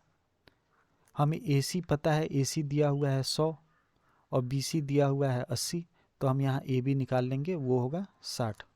AB यहाँ से निकाल लिया, तो ये वाला जो हिस्सा है ये हमारा आ गया 60। अगर आधा हिस्सा 60 है तो पूरा हिस्सा कितना होगा, ये भी 60 होगा, तो टोटल हो जाएगा D2 120। अब D1 पता है, D2 पता है, तो रख के डायरेक्ट आंसर निकाल लिया।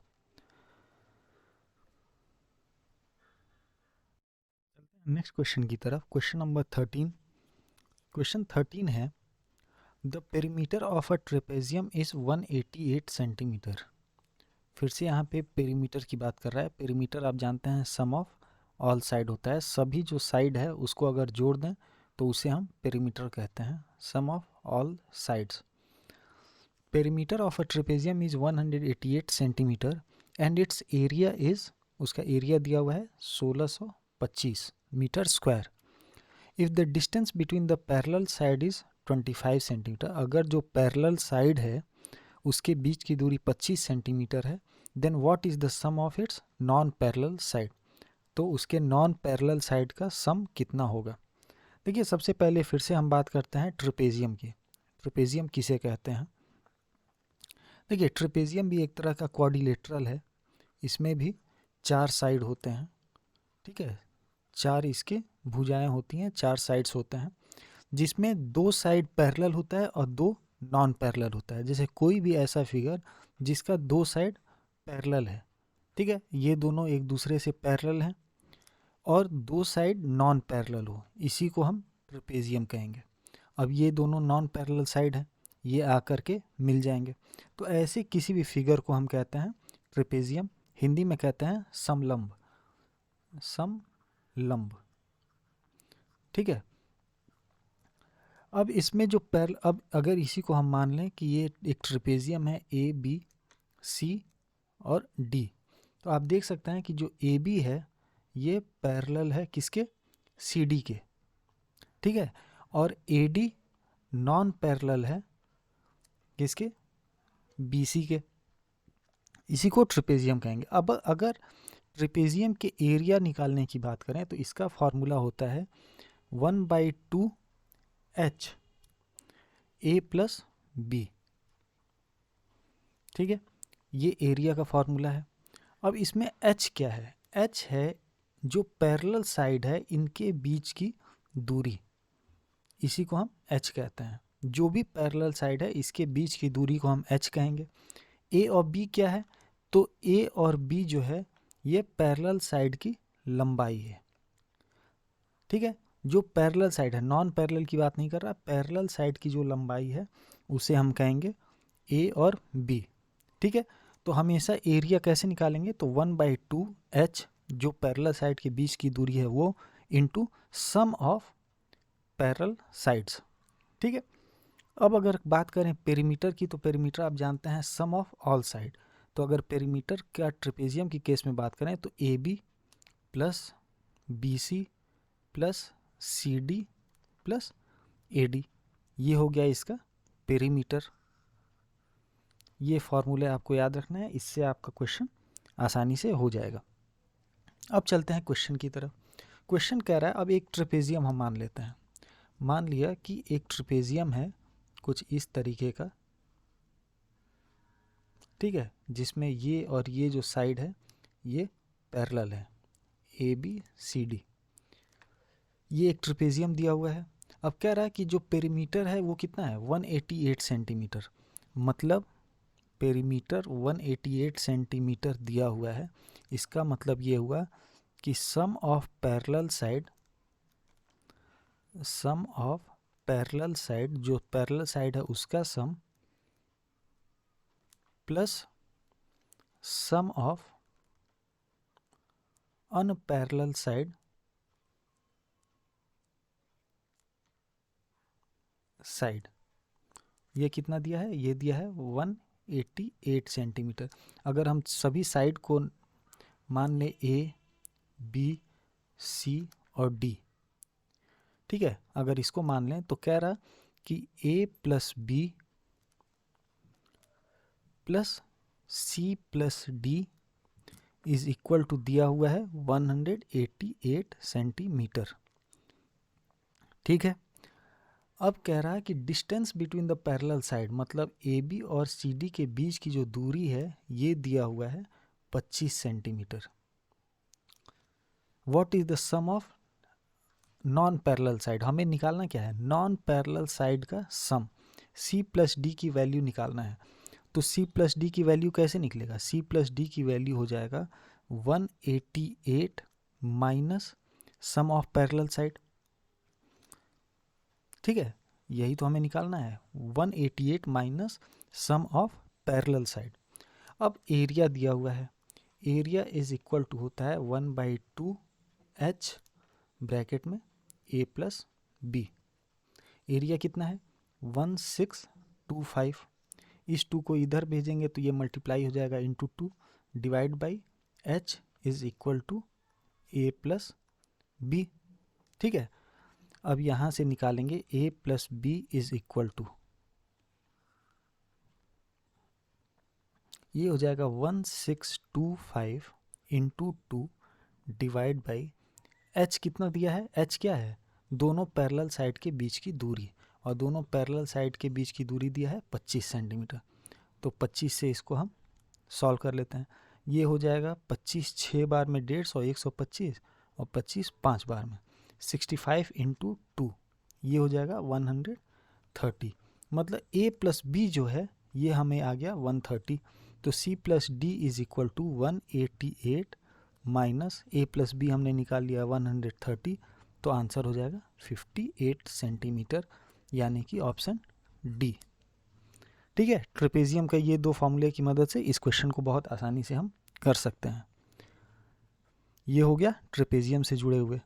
तो ये जो फॉर्मूले मैं इसमें लिखाया हूँ ये बहुत इंपॉर्टेंट हो जाएंगे अगर इससे जुड़ा हुआ कोई भी क्वेश्चन पूछा जाता है तो। अब चलते हैं क्वेश्चन नंबर 14 की तरफ, जो कि है सिमिलर ट्रायंगल्स का क्वेश्चन। कह रहा है इन ट्रायंगल ए बी सी, एक हम ट्रायंगल बना लेते हैं ए बी एंड सी। मान लिया ये ए साइड है, ये बी है और ये सी साइड है। कह रहा है in triangle A B C, A B is equal to B C, जो ए बी साइड है ये बराबर है बी सी के। Point D and E are on the side A C such that, D और ई दो point हैं ए सी पर, डी एंड ई दो पॉइंट हैं ए सी पर सच दैट ए डी ये वाली दूरी इज इक्वल टू ई सी। इसको 3 लाइन से मैं डिनोट कर दे रहा हूँ, A D is equal to E C. ठीक है, हम बी से इसको जोड़ देते हैं दोनों पॉइंट को। अब कह रहा है which of the following is correct, इनमें से कौन सा सही है। पहला ट्रायंगल ए बी ई, अगर ए बी ई की बात करें, ए बी ई मतलब ये triangle A B E is similar to B C D, B C D मतलब कि ये ट्रायंगल इसके सिमिलर है। तो देखिए सिमिलर नहीं है, सिर्फ ए बी ई को, चारों ऑप्शन ए बी है तो ए बी ई को तो हमें लेकर के चलना ही है। अब देखना है कि किससे सिमिलर है और किससे नहीं है। ऑप्शन में देखिए पहला ए बी ई, जो ए बी ई है इसमें जो बी सेंटर वाला बी है इसके दोनों तरफ क्या है, एक साइड सेकेंड लाइन है, एक साइड ब्लैंक लाइन है। ठीक है, बी सी डी में देखिए, बी सी डी में सी अगर सेंटर है तो एक साइड 1 है एक साइड 3 है, तो ये तो होगा नहीं। ए बी ई में C B D, C B और डी, तो ये ऑप्शन बी इसका हो जाएगा। ए बी ई में देखिए एक साइड 2 लाइन है, बी अगर सेंटर में है, एंगल बी की बात कर रहा ना ए बी ई में, इस वाले एंगल की, और दूसरा क्या है सी बी डी मतलब इस वाले एंगल की। तो ये दोनों सिमिलर हैं क्योंकि एक साइड 2 है और एक साइड ब्लैंक है, इसमें भी एक साइड 2 है एक साइड ब्लैंक है, तो इसका ऑप्शन हो जाएगा बी। सिमिलर ट्रायंगल्स का जो चैप्टर है उसको आप पढ़ेंगे तो बहुत आसानी से इसको समझ पाएंगे। अब पूरा चैप्टर इसमें ख़त्म नहीं कर पाऊंगा मैं, तो ये आंसर सही हो जाएगा। अब चलते हैं क्वेश्चन नंबर 15 है sum of all the interior angles of a regular n sided polygon is 1800, what is the value of n+4/2। अगर एक n साइड का पॉलीगॉन है, n साइड मतलब अभी हमें पता नहीं है कि कितने साइड हैं उस फिगर में, उसका जो total sum of interior angles है वो 1800 है। तो एक फार्मूला आपको याद रखना है, सम ऑफ इंटीरियर एंगल, ये फॉर्मूला इस एन साइड पॉलीगन के क्वेश्चन हमेशा पूछे जाते हैं, तो ये फॉर्मूला बहुत इंपॉर्टेंट है। Sum of interior angle of polygon होता है, ये किसके बराबर होता है, n-2 इंटू 180।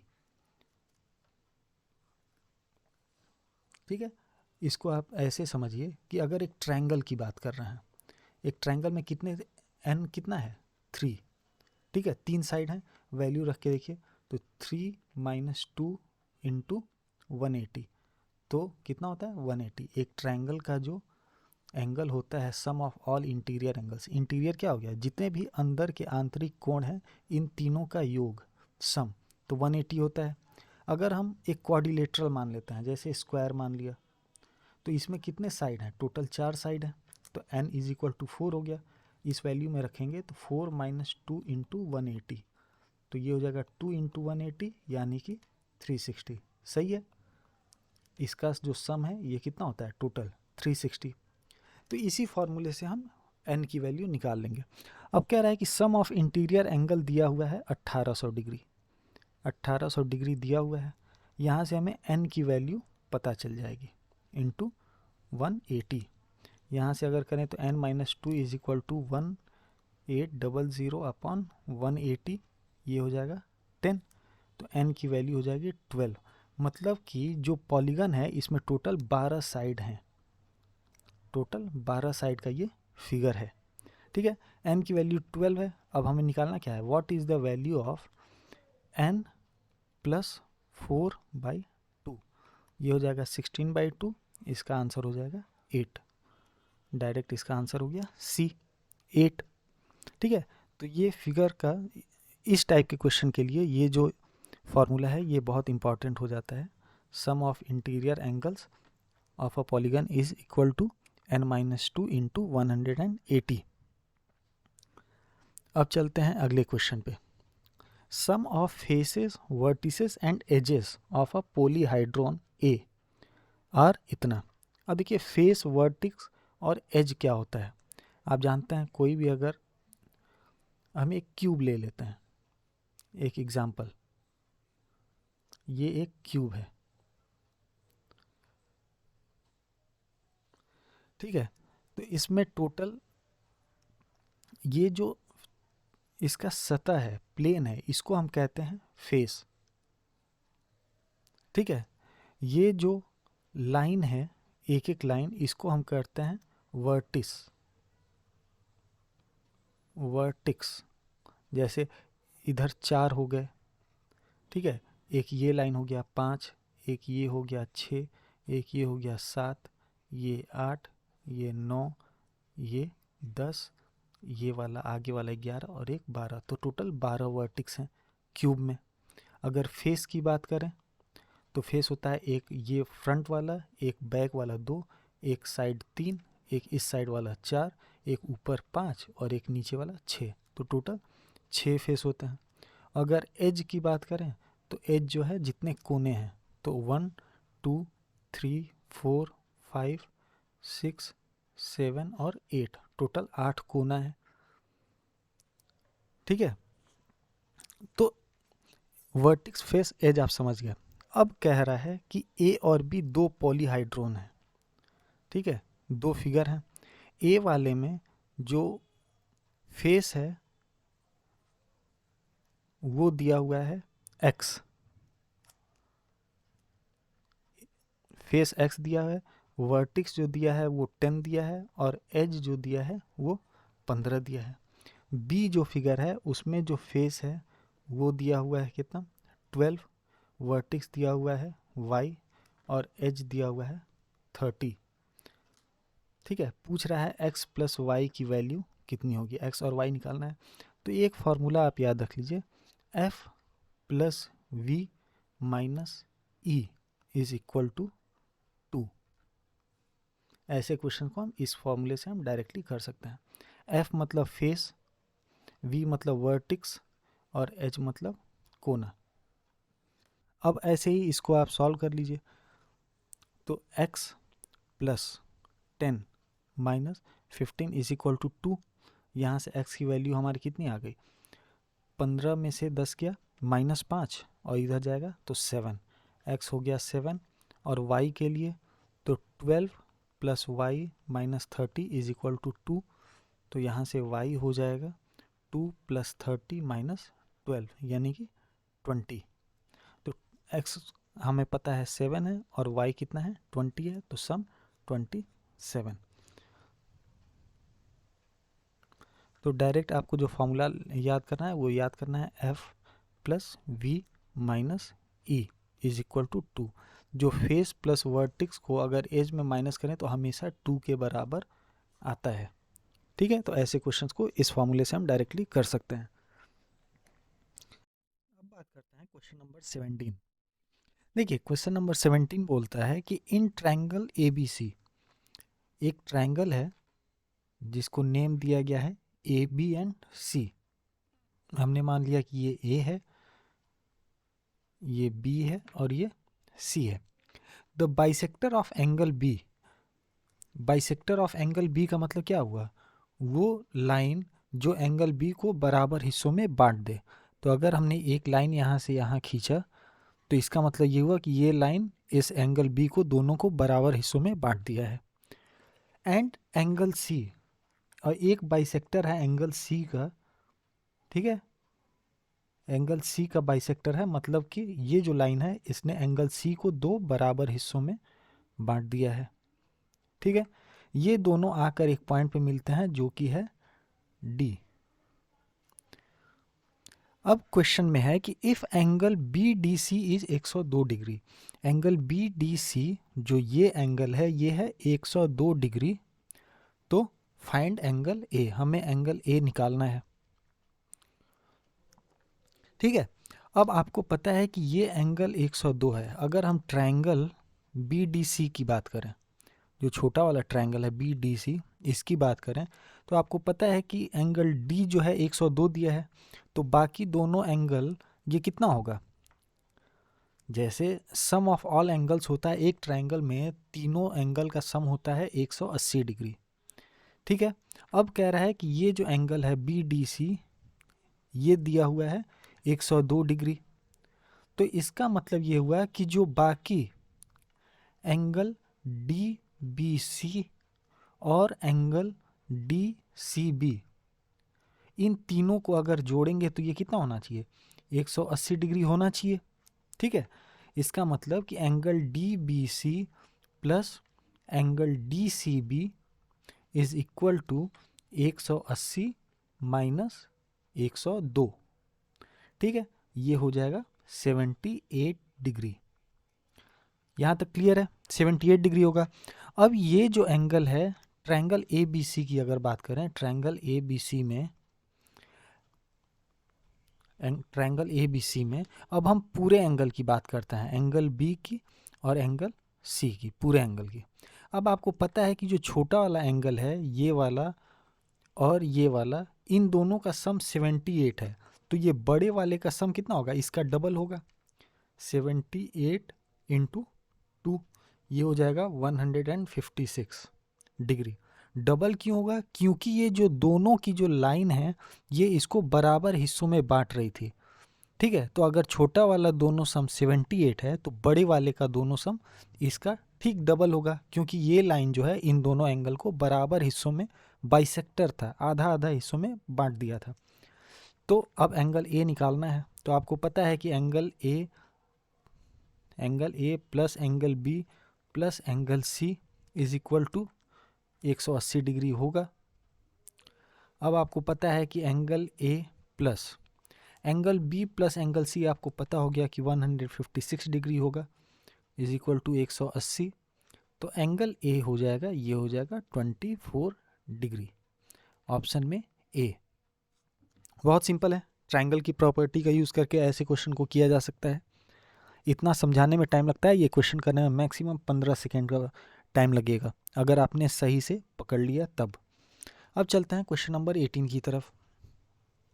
अब ये वापस से एक रोम्बस का क्वेश्चन है। रोम्बस के क्वेश्चन में कह रहा है कि ए बी सी डी एक रोम्बस है। हमने एक रोम्बस बना लेना है सबसे पहले। ये जो रोम्बस है इसको हमने नेम दे दिया A B C D, A B C and D. B D is diagonal of rhombus, B D जो है ये इसका विकर्ण है, डायगोनल है।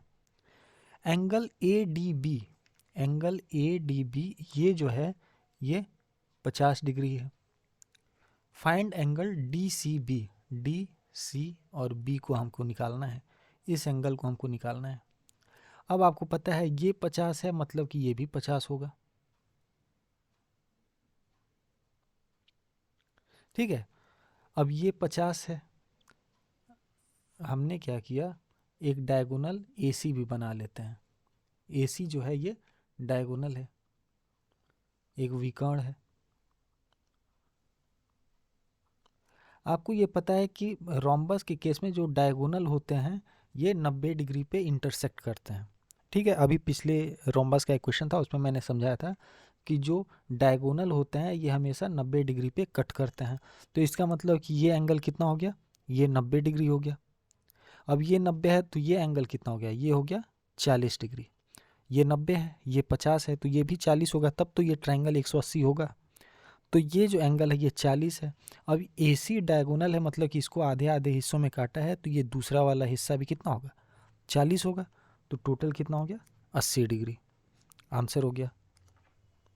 सिंपल क्वेश्चन है। रोम्बस के ऊपर, रोम्बस की प्रॉपर्टी मैंने बताया कि डायगोनल जो है वो बाइसेक्टर होता है एंगल्स का, और 90 डिग्री पे आकर के मिलता है।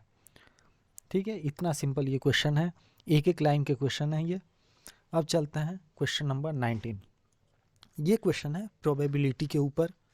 प्रोबेबिलिटी का क्वेश्चन भी बहुत आसान होता है, सिर्फ आपको कॉन्सेप्ट समझने की ज़रूरत है। सिंपल से अगर फॉर्मूले की बात करें तो कोई भी प्रोबेबिलिटी निकालना है, मान लीजिए A प्रोबेबिलिटी निकालना है अगर, तो इसका फार्मूला होता है कि फेवरेबल आउटकम, जो आउटकम हमें चाहिए, फेवरेबल आउटकम जो आउटकम हमें चाहिए अपॉन, इसको डिवाइड कर देते हैं टोटल आउटकम, कुल कितने आउटकम निकल सकते हैं, इसी को हम प्रोबेबिलिटी कहते हैं। इसका सीधा सीधा फार्मूला है। अब क्वेश्चन क्या कह रहा है कि 2 डाइस आर थ्रोन साइमल्टेनियसली, एक साथ दो जो डाइस हैं, लूडो में जो डाइस होते हैं उनको एक साथ से फेंका जाता है। अब एक साथ से फेंका जाता है, तो अगर एक डाइस होता, हम बात कर रहे हैं एक डाइस का, तो टोटल कितने आउटकम है, टोटल कितने पॉसिबल आउटकम है, वो हैं 6। या तो एक आएगा, या 2 आएगा, या 3 आएगा, या 4, या 5, या 6। टोटल 6 आउटकम्स हैं। लेकिन अब कह रहा है कि 2 डाइस हैं, तो अब पॉसिबल आउटकम हो जाएगा 6 इंटू 6, 6 एक का और 6 एक का, तो ये हो जाएगा टोटल 36 आउटकम। तो नीचे का तो हमें पता चल गया कि ये जो नीचे टोटल आउटकम है इसका आंसर होगा 36। अब ऊपर कह रहा है कि फेवरेबल आउटकम, कुल कितने आउटकम हैं जो क्वेश्चन में दिया गया है जो आ सकते हैं। ठीक है, अब सीधा सीधा चलते हैं, देखते हैं क्वेश्चन में क्या कह रहा है, क्या आउटकम मांग रहा है। क्वेश्चन में कह रहा है कि sum of the numbers is at least 7। देखिए, एटलीस्ट 7 का मतलब होता है कि या तो 7 या 7 से अधिक। अगर डाइस 1 है, हम मान लिए ये D1 है, डाइस 1, और ये D2। ठीक है, D1 पे कौन कौन से नंबर आ सकते हैं, 1 2 3 4 5 एंड 6। और D2 पे कौन कौन से नंबर आ सकते हैं, तो ये आ सकता है 1 2 3 4 5 6। यही पॉसिबल आउटकम है। अब कह रहा है कि 7 या 7 से अधिक होना चाहिए। अब अगर डाइस 1 पे 1 आया तो 7 कब होगा, 7 होगा जब डाइस 2 पे 6 आए। ठीक है, तो ये एक, डाइस 1 अगर 1 है तो एक पॉसिबिलिटी है। डाइस अगर 1 पे 2 आ गया तो या तो 5 आए या 6 आए। टोटल 2 पॉसिबिलिटी हैं, तब 7 या 7 से अधिक होगा। 2 + 5 7 होगा, और 2 6 8 होगा। अगर एक पे 2 आया है, दूसरे पे 4 आया है, तो ये कितना है, 6 है, ये 7 से छोटा है। और क्वेश्चन में कह रहा है कि कम से कम 7 आना चाहिए, तो पॉसिबल आउटकम कितना है, 2। उसी तरह से अगर डाइस 1 पे 3 आया तो या तो ये 4 आए, या 5 आए, या 6 आए, तो टोटल पॉसिबल आउटकम है 3। 4 पे अगर 3 आए, 4 आए, 5 आए, या 6 आए, टोटल आउटकम है 4। 5 पे 2 आए, 3 आए, 4 5 और 6, 5 वाले पे 5 आउटकम पॉसिबल हैं, और अगर 6 है तो टोटल 6 आउटकम पॉसिबल हैं। तो टोटल पॉसिबल आउटकम कितने हैं, इन सबको जोड़ देते हैं। 6 5 11 4 15 3 18 2 20 1 21, मतलब पॉसिबल फेवरेबल आउटकम्स कितने हैं, 21। तो ऊपर लिख देंगे 21। अब ये 3 से कट जाएगा, 3 7 टाइम्स में और 12 टाइम्स में, तो 7/12 आंसर है, जो कि बी ऑप्शन है। ठीक है, प्रोबेबिलिटी की एक क्वेश्चन ऐसे ही हम करते हैं। तो ये हो गया क्वेश्चन नंबर 19। सिंपल है, प्रोबेबिलिटी के क्वेश्चन डाइस के आते हैं तो इसी तरीके के क्वेश्चन आएंगे और वो आसानी से किए जा सकते हैं। अब चलते हैं लास्ट क्वेश्चन पे। टोटल कंटेंट के 20 क्वेश्चन पूछे जाते हैं, और मीन मोड मीडियन, अब इसको पहले हम समझाते हैं। मीन मोड मीडियन के तो एक क्वेश्चन जरूर आते हैं, या तो मीन से रिलेटेड आएगा, या मोड से, या मीडियन से, या फिर रेंज से। तो एक क्वेश्चन इस टॉपिक पे ज़रूर आता है और ये बहुत सिंपल क्वेश्चन होता है। ये 4 टॉपिक आपको पढ़ने हैं तो एक क्वेश्चन आपको ज़रूर से मिल जाएगा। अब इसमें डिफरेंस क्या है मीन, मोड, मीडियन और रेंज में, तो इसको हम बात करते हैं इसी एग्जाम्पल को लेकर के। देखिए, अगर हम बेसिक डेफिनीशन की बात करें तो मीन का मतलब होता है जो एवरेज निकाला जाता है। मैथ्स में आपने पढ़ा होगा एवरेज निकालना, मीन उसे ही कहते हैं। ठीक है। अगर मोड की बात करें तो मोड होता है कि कौन सा नंबर सबसे ज़्यादा रिपीट हुआ है, कौन सा नंबर एलिमेंट जो repeated most of the time, सबसे ज़्यादा रिपीट हुआ है मोस्ट ऑफ द टाइम, ये होता है मोड। ठीक है, मीन मोड हो गया। अब रेंज, अगर रेंज निकालने को कहता है तो रेंज होता है मैक्सिमम वैल्यू, जो सबसे बड़ा नंबर है, maximum value minus minimum value, जो सबसे छोटा नंबर है उसको हम घटा देंगे मैक्सिमम में से मिनिमम वैल्यू, ये हो जाएगा रेंज। और आखिरी है मीडियन। मीडियन के दो केस बनते हैं, मीडियन के दो केस बनते हैं। अगर total number of data odd number है, जैसे 3, 5, 7, 9, 11, अगर total number of data odd है तो इसका मिडिल टर्म, जैसे मान लीजिए ए, बी, सी, डी, ई, एफ, जी, एच, ठीक है, और आई। अब आप देखिए ये कितने हैं, 3, 3, 6, 3, 9 है। ठीक है, 9 एलिमेंट है, तो 4 इधर हटा दीजिए और 4 इधर हटा दीजिए, 4, 4, 8। जो बीच वाला एलिमेंट है यही मीडियन होता है। मीडियन क्या होगा, बीच वाला जो नंबर है। तो अगर ऑड है तब तो हमेशा बीच वाला नंबर होगा, बहुत आसान है। लेकिन अगर इवन नंबर है, टोटल नंबर ऑफ डेटा अगर इवन है, मतलब कि एग्जाम्पल ले लें ए, बी, सी, डी, ई, एफ, जी, एच। अब देखिए ये 4 और ये 4, तो इसमें तो बीच का नंबर है ही नहीं, तो हम जो बीच के दो नंबर होते हैं इनको ऐड करके 2 से डिवाइड कर देते हैं, d प्लस ई बाई 2। तो ये हो जाता है मीडियन ऑड के केस में, नंबर ऑफ टर्म्स अगर ऑड हैं तो। ठीक है, लेकिन एक जो सबसे इम्पॉर्टेंट पॉइंट है जो शुरू में बताना चाहिए था मुझे, वो ये है कि मीडियन को सबसे पहले असेंडिंग ऑर्डर में अरेंज करने के बाद हम इसको सॉल्व करते हैं। असेंडिंग ऑर्डर मतलब छोटे से बड़ा, छोटे से बड़ा अरेंज करते हैं तब सॉल्व करते हैं। तो ये क्वेश्चन था मीन, मोड, रेंज और मीडियम का। अब चलते हैं एक क्वेश्चन पे। अब आपको क्वेश्चन क्या कह रहा है कि let x be the median of the following. ये नंबर डिजिट दिए हुए हैं, एलिमेंट्स दिए हैं, और इसका मीडियन कह रहा है कि एक्स है। मीडियन क्या है, is equal to x.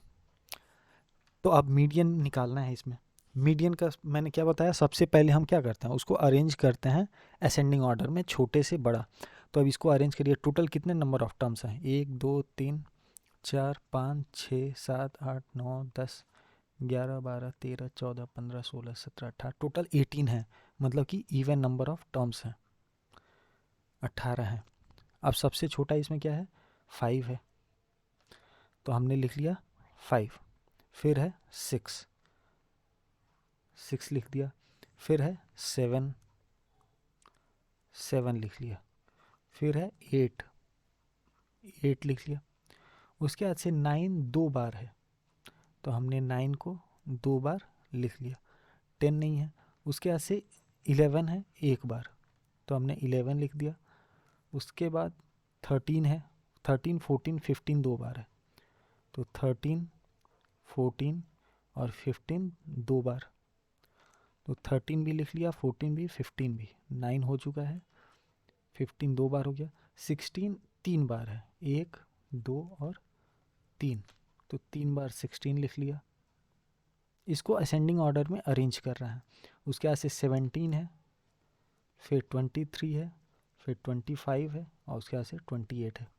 Total कितने हो गए, 3, 3, 6, 3, 9, 3, 3, 6, 3, 9। ठीक है, इनको हमने जो डेटा दिया था इसको हमने असेंडिंग ऑर्डर में अरेंज कर दिया। अब क्या है, अगर नंबर ऑफ टर्म्स इवन है तो हम बीच के 2 टर्म्स लेते हैं। टोटल 18 है तो इधर के 8, 3 3 6 2 8, इधर के 8 छोड़ देंगे और इधर के 8 छोड़ देंगे, 3 3 6 2 8। बीच के नंबर क्या हैं, 14 प्लस 15 डिवाइड बाई 2, ये हो जाएगा 14.5। तो मीडियन x है, मतलब x की वैल्यू कितना है, 14.5। x की वैल्यू हमें पता चल गई। अब इंक चेंज कर लेते हैं, क्वेश्चन अभी आगे भी है। अब क्वेश्चन कह रहा है कि इफ़ 6 इज रिप्लेस्ड बाय 19, अगर 6 की जगह पर 19 आ जाता है तो मतलब ये 6 हट गया, ठीक है, इसकी जगह पे 19 आ गया, तो 19 कहाँ पे आएगा, 17 और 23 के बीच में, यहाँ पे हमने लिख दिया 19 आ गया। एंड 13 इज रिप्लेस्ड बाय 31, और ये जो 13 है इसको हटा दिया गया, रिप्लेस हो गया, इसकी जगह पे लिख दिया 31। अब जो मीडियन है उसको हम बोल रहे हैं y, तो अब मीडियन निकालेंगे y। अब अगर मीडियन की बात करें तो फिर से क्या करेंगे, 1 2 3 4 5 6 7 8, 8 इस 8 को इधर हटा देंगे और इस 8 को इधर हटा देंगे, 3 3 6 7 8, अभी भी इवन नंबर है तो 8 8 हटा दिए। बीच के जो दोनों नंबर हैं उनको हम ऐड करके 2 से डिवाइड कर देते हैं, 15 प्लस 16 डिवाइड बाई 2, तो ये हो जाएगा 15.5। ठीक है, अब अगर 6 को 19 से रिप्लेस किया और 13 को 31 से रिप्लेस किया तो मीडियन आ गया 15.5, ये y है। कह रहा है what is the value of 3x minus y, 3x minus y की वैल्यू निकालना है, तो निकाल लेते हैं। 3x हमें पता है 14.5 माइनस 15.5, तो 14.5 को 3 से मल्टीप्लाई करेंगे तो आएगा 43.5, और इसमें से 15.5 को घटा देंगे तो आंसर आएगा 28। तो इसका लास्ट वाले का ऑप्शन हो जाएगा सी, 28। इस तरीके से मीडियन, मोड और रेंज के क्वेश्चन हम आसानी से कर सकते हैं। ठीक है, तो ये 2021 का जो मैथ्स का पेपर था उसको डिटेल में मैंने एनालिसिस किया, बहुत लेंदी वीडियो हो गया है। इसी तरीके से 2020 की भी पार्ट 2 का ही वीडियो मैं बनाऊंगा, मैक्सिमम पार्ट 2 के ही वीडियो बनाऊंगा। टाइम है नहीं तो इसको अगर आप प्रैक्टिस करते हैं तो बहुत आसानी से आपको एक आइडिया हो जाएगा कि किस तरह के क्वेश्चन आते हैं, और इन क्वेश्चन से मिलते जुलते भी अगर क्वेश्चन आएंगे तो कॉन्सेप्ट मैंने समझा दिया है, इससे आप क्वेश्चन को बहुत आसानी से कर पाएंगे। तो इस वीडियो में फ़िलहाल यहीं पे रुकते हैं, फिर अगले वीडियो में दूसरे पेपर को और ब्रीफ में डिस्कस करेंगे। Thanks for watching.